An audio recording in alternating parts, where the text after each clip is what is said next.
In 2017, police arrived at the home of Tercino Ferreira to enforce a 27-year prison sentence for a crime against his own children.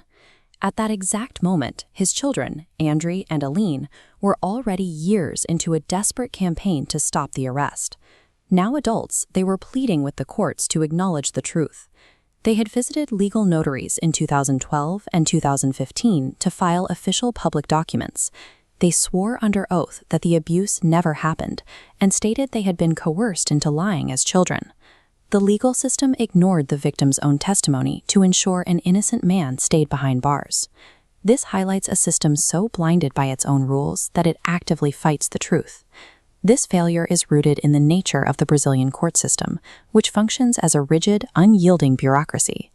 Tercino fell into the gears of a mechanical justice process defined by two specific structural flaws that guarantee innocent people go to prison. In the early 2000s, following a bitter divorce, Tercino's 8-year-old son and 6-year-old daughter moved in with their mother and her friend. The case began with parental alienation, a process where one parent uses deliberate psychological manipulation to weaponize a child against the other parent. The mother and her friend escalated this manipulation into physical torture.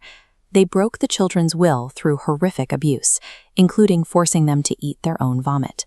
Under this intense coercion, the traumatized children were taken to a police station to falsely accuse their father of sexual abuse. The state built its entire case on this psychological illusion. Without any physical evidence, they secured a 27-year prison sentence. The first structural flaw is the total overvaluation of victim testimony. Because sexual crimes usually occur in private, prosecutors grant the word of the victim immense, almost unquestionable legal weight. This logic assumes all victims speak the uncoerced truth, ignoring how easily a child's memory can be manipulated by a sadistic adult. The court's failure to seek corroborating physical evidence allowed a fabricated police report to become formal charges in 2004, leading directly to the 2017 imprisonment. A principle designed to protect the vulnerable instead provided the mother and her friend with a mechanism to bypass institutional scrutiny. When the children reached adulthood and escaped their mother's abuse, they immediately attempted to correct the record. They were met with institutional deafness. The courts refused to acknowledge the adult children's efforts to exonerate their father. This happens because of res judicata, or procedural finality. Once a case reaches its final judgment phase, the bureaucratic machine prioritizes closure over new, inconvenient truths.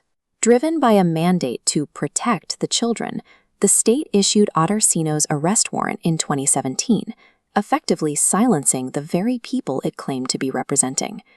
Tercino was sent to the José Parada Neto Penitentiary in Guarulhos, where he would remain for 11 months.